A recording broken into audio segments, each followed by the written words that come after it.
Welcome to SRM tutors today 7 జనవరి 2026 నాటి ముఖ్యమైన current affairs ప్రశ్నలు మరియు సమాధానాలను తెలుగులో ఇక్కడ చూడవచ్చు. పోటీ పరీక్షలకు సిద్ధమవుతున్న వారికి ఇవి ఎంతో ఉపయోగకరంగా ఉంటాయి. 1. సిక్కిం హైకోర్టు నూతన ప్రధాన న్యాయమూర్తిగా ఎవరు నియమితులయ్యారు? A. Justice Mahesh Chandra Sonak. B. Justice A. Mohammad Mustaq. C. Justice Somen Sen. D. Justice Sangam Kumar Sahoo. సమాధానం B. Justice A. Mohammad Mustaq. జనవరి 4, 2026న justice A. Mohammad Mustaq Sikkim high court నూతన ప్రధాన న్యాయమూర్తిగా ప్రమాణస్వీకారం చేశారు. 2.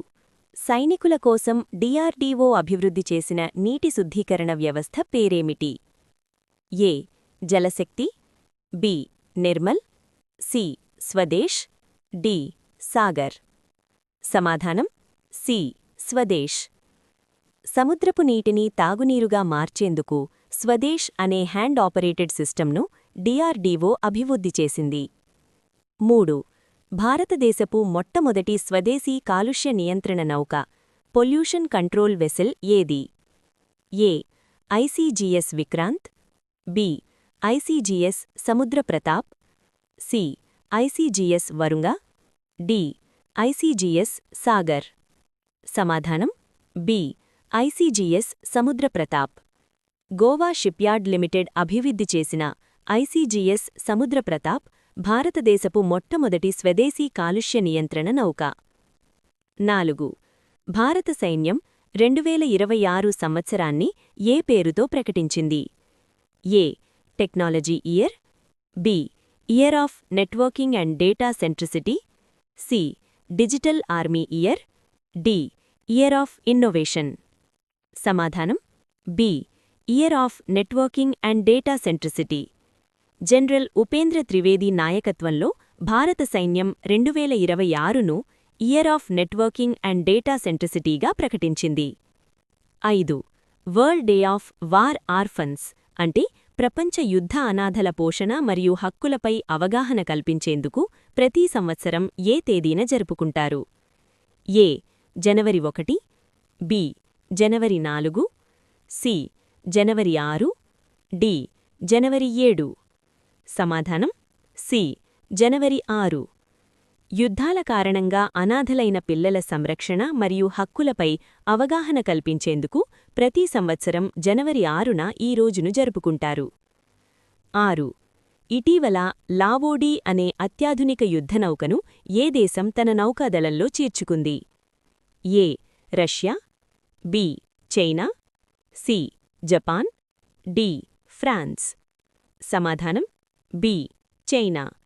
చైనా తన నౌకాదళ శక్తిని పెంచుకోవడంలో భాగంగా లావోడీ అనే గైడెడ్ మిస్సైల్ డిస్ట్రాయర్ను కమిషన్ చేసింది. 7. చైనా వ్యాపారవేత్తల కోసం భారత్ ప్రారంభించిన కొత్త వీసా పేరేమిటి? A. China business visa. B. EB-4 visa. C. Invest visa. D. Bharat China pass. సమాధానం B. EB-4 visa.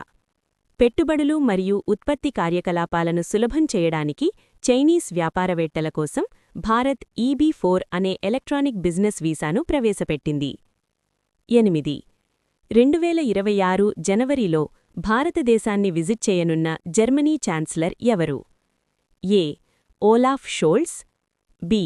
Frederick Merz. C. Angela Merkel. D. Frank Walter. సమాధానం B. Friedrich Merz. Germany chancellor Friedrich Merz 2026 జనవరి 12, 13 తేదీలలో భారత పర్యటనకు రానున్నారు. 9. వాతావరణ పర్యవేక్షణ మెరుగుపర్చడానికి మిషన్ మౌసమ్ కింద ఏ సాంకేతికతతో ఆటోమేటిక్ వెదర్ స్టేషన్ను అభివృద్ధి చేశారు? A. Artificial intelligence. B. 3D printing technology. C. Nano technology. D. Robotics. సమాధానం B. 3D printing technology. Indian institute of tropical meteorology Pune వారు 3D ప్రింటింగ్ సాంకేతికతతో స్వదేశీ ఆటోమేటిక్ వెదర్ స్టేషన్ను రూపొందించారు. 10. నగదు మరియు రుణ నిర్వహణ కోసం రిజర్వ్ బ్యాంక్ ఆఫ్ ఇండియాతో ఇటీవల ఒప్పందం కుదుర్చుకున్న గవర్నమెంట్ ఏది? A. Telangana government, B. Delhi government, C. Uttar Pradesh government, D. Maharashtra government. సమాధానం B. Delhi government. Delhi government తొలిసారిగా ఆర్బీఐ బ్యాంకింగ్ క్యాష్ మరియు డెట్ మేనేజ్మెంట్ ఫ్రేమ్వర్క్ పరిధిలోకి వచ్చింది. 11.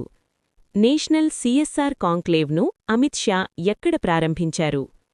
ఏ. Mumbai, B. Gandhinagar, C. New Delhi, D. Hyderabad. సమాధానం సి. న్యూఢిల్లీ. న్యూఢిల్లీలోని విజ్ఞాన్ భవన్లో పోషణా భద్రతపై జరిగిన నేషనల్ సిఎస్ఆర్ కాంక్లేవ్ను కేంద్ర మంత్రి అమిత్ షా ప్రారంభించారు. 12. భారతదేశపు అతిపెద్ద government inland rainbow trout farm ఎక్కడ ప్రారంభించబడింది? ఏ. వరంగల్ తెలంగాణ, బి. రంగారెడ్డి జిల్లా తెలంగాణ, సి.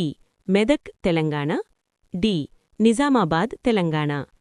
సమాధానం బి. రంగారెడ్డి జిల్లా తెలంగాణ. తెలంగాణలోని రంగారెడ్డి జిల్లాలో దేశంలోనే అతిపెద్ద రెయిన్బో ట్రౌట్ ఫామ్ను కేంద్ర మంత్రి రాజీవ్ రంజన్ సింగ్ ప్రారంభించారు. 13.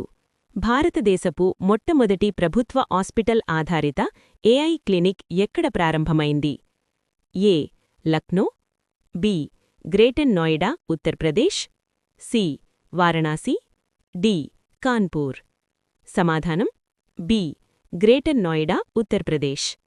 ఉత్తరప్రదేశ్లోని గ్రేటర్ నోయిడాలో ఉన్న జీఐఎంఎస్ హాస్పిటల్లో భారతదేశపు మొట్టమొదటి ప్రభుత్వ ఏఐ క్లినిక్ ప్రారంభమైంది. 14. సలాల్ జలవిద్యుత్ ప్రాజెక్ట్ ఏ నదిపై ఉంది? A. Jhelum, B. Chenab, C. Sindhu, D. Ravi. సమాధానం బి. చీనాబ్. జమ్మూ కాశ్మీర్లోని చీనాబ్ నదిపై ఉన్న సలాల్ పవర్ ప్రాజెక్ట్ ఇటీవల వార్తల్లో నిలిచింది. 15. తైమూర్ అనే ఎయిర్ లాంచ్డ్ క్రూయిజ్ మిస్సైల్ను ఏ దేశం అభివృద్ధి చేసింది? A. Iran, B. Turkey, C.